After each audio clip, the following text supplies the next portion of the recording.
And the Lord said, I will destroy man whom I have created from the face of the earth, both man and beast and the creeping thing and the fowls of the air, for it repenteth me that I have made them.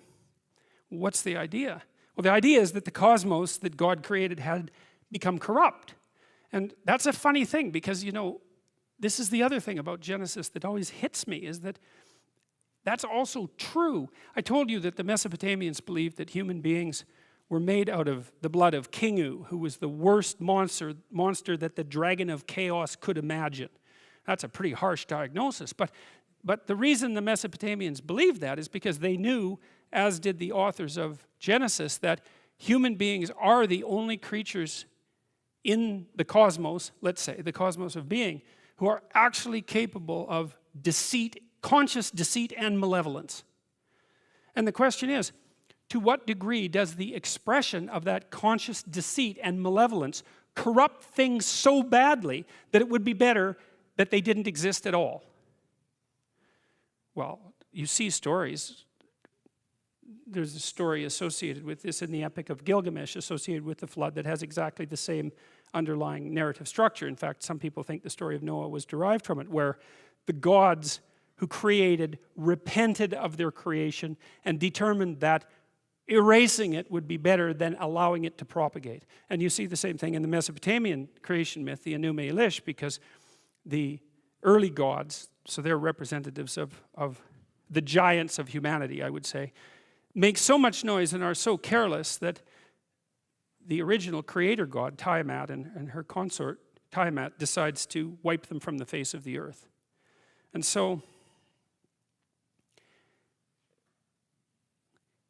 when you read something like this, if you read it from an informed historical perspective, it starts to have a depth that makes it transcend this sort of archaic and fairy tale-like element of the story. It's like, I've read some very terrible things about what happened in Nazi Germany and what happened when the Japanese invaded China and just what happened generally in the history of mankind. And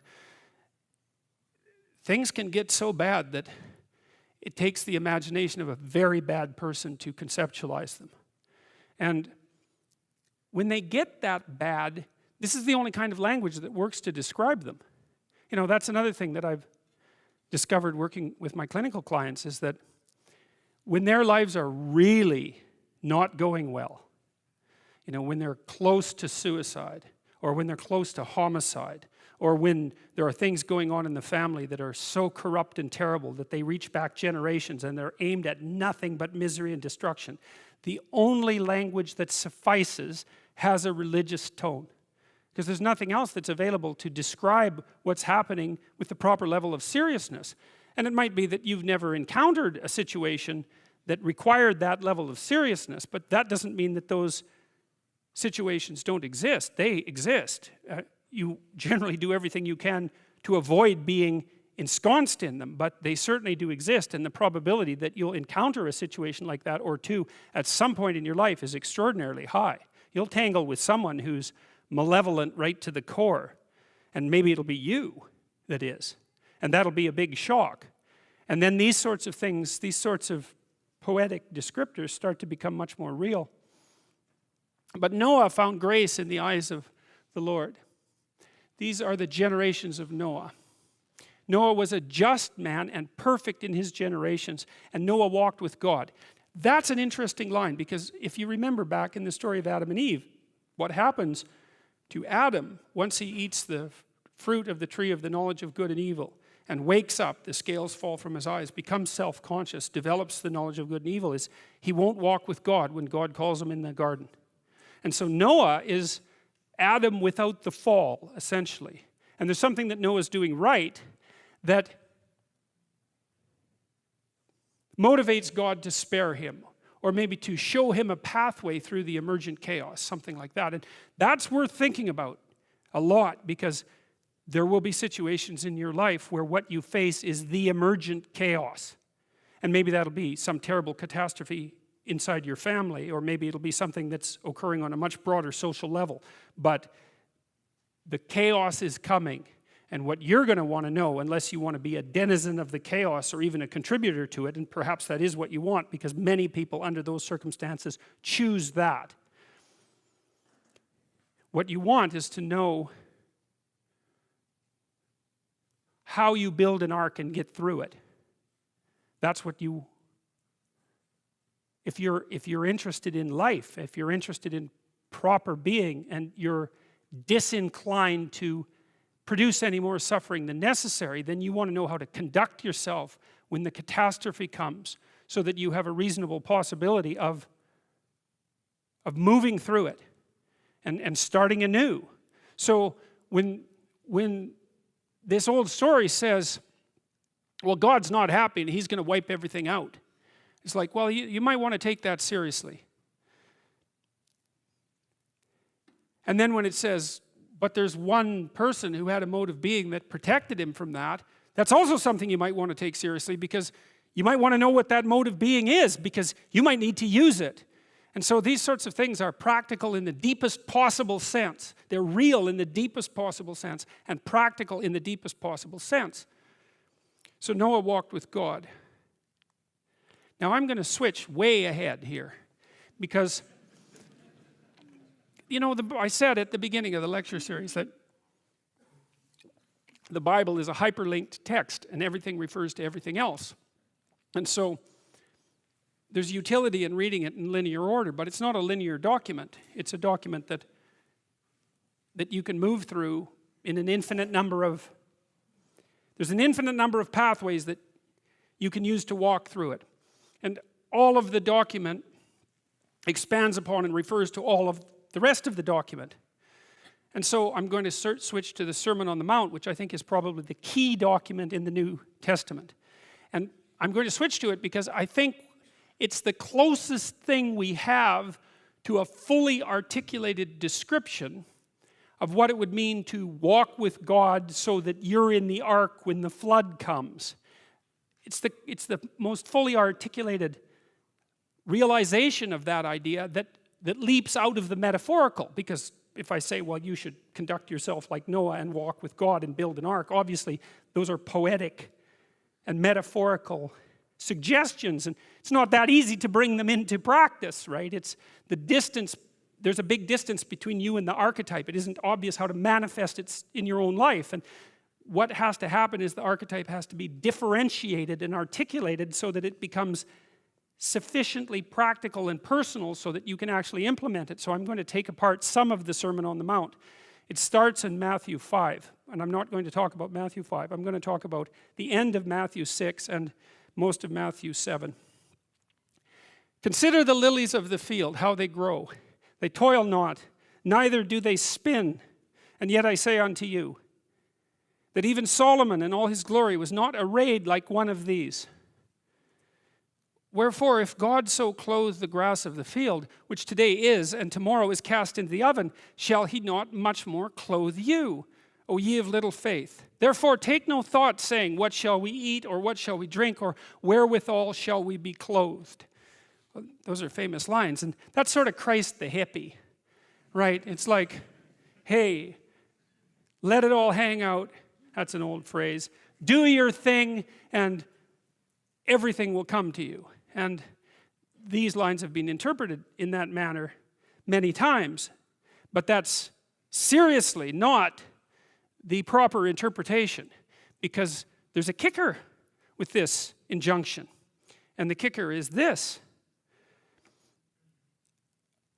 For your heavenly Father knows that you have need of all these things. But seek ye first the kingdom of God and his righteousness, and all these things shall be added unto you. That's a lot different than the hippie thing, right? Because there's a very, very, very interesting idea here. It's certainly one of the most profound ideas that I've ever encountered. And the idea is this, is that if you configure your life so that what you are genuinely doing is aiming at the highest possible good, then the things that you need to survive and to thrive on a day-to-day basis will deliver themselves to you. That's a hypothesis, and it's not some simple hypothesis, right? Because what it basically says is, if you dare to do the most difficult thing that you can conceptualize, your life will work out better than it will if you do anything else. Well, how are you going to find out if that's true? Well, it's a Kierkegaardian leap of faith. There's no way you're going to find out whether or not that's true unless you do it. So no one can tell you either, because just because it works for someone else, I mean, that's interesting and all that, but it's no proof that it'll work for you. You have to be all in this game. And so the idea is, seek ye first the kingdom of God and his righteousness. It's like, that's actually a fairly important caution when you're talking about not having to pay attention to what you're going to eat or what you're going to wear. It's like, what it's essentially saying is that those problems are trivial in comparison.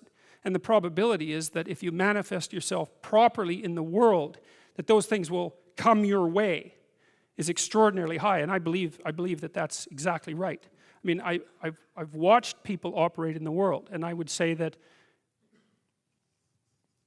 there is no more effective way of operating in the world than to conceptualize the highest good that you can and then strive to attain it. There's no more practical pathway to the kind of success that you could have if you actually knew what success was. And so that's what this sermon is attempting to posit.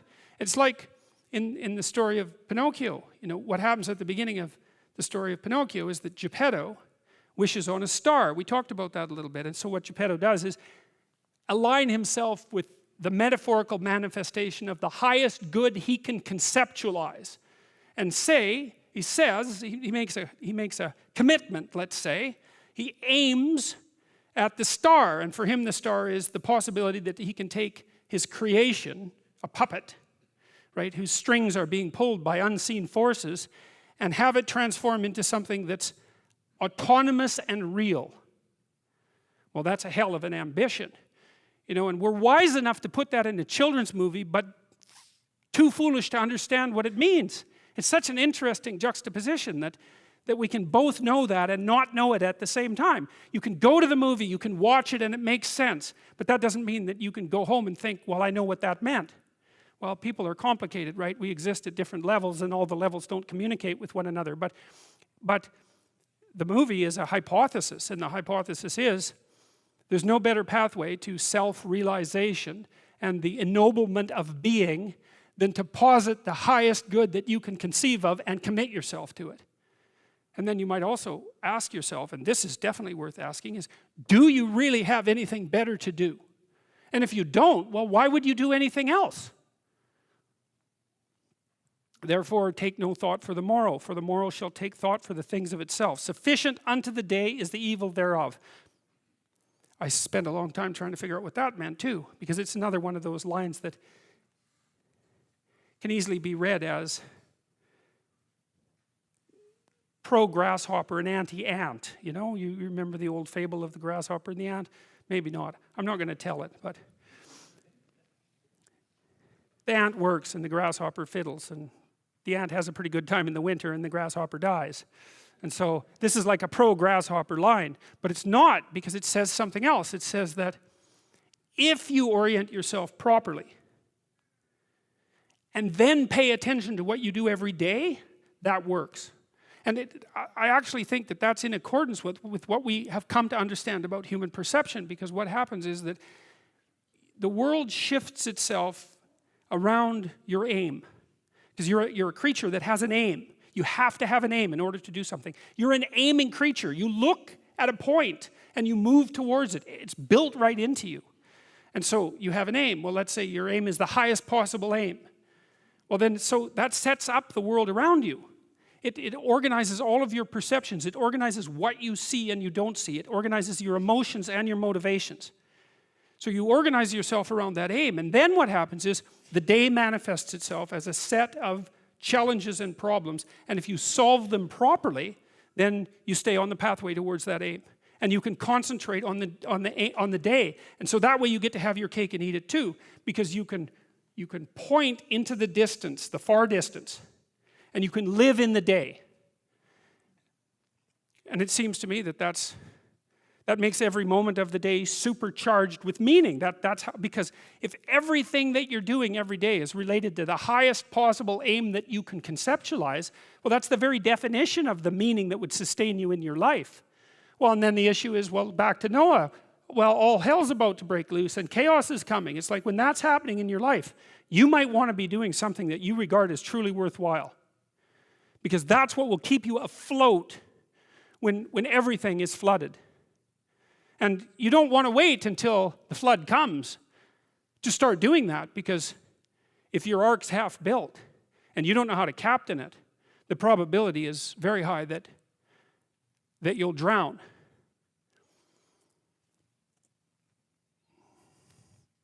Take therefore no thought for the morrow, but for the morrow shall take thought for the things of itself. Sufficient unto the day is the evil thereof. That's not a particularly optimistic formulation. Judge not, that ye be not judged.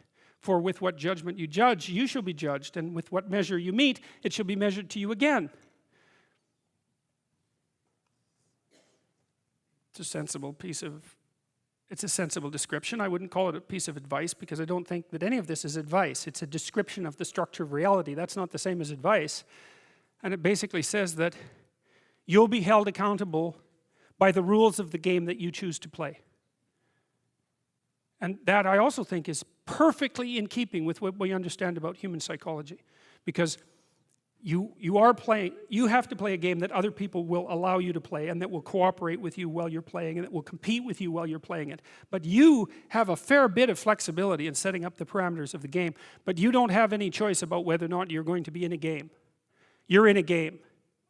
And you're going to be held accountable by the rules of the game, because that's how the game works. And so you might want to pick a game by whose rules you would be willing to be held accountable.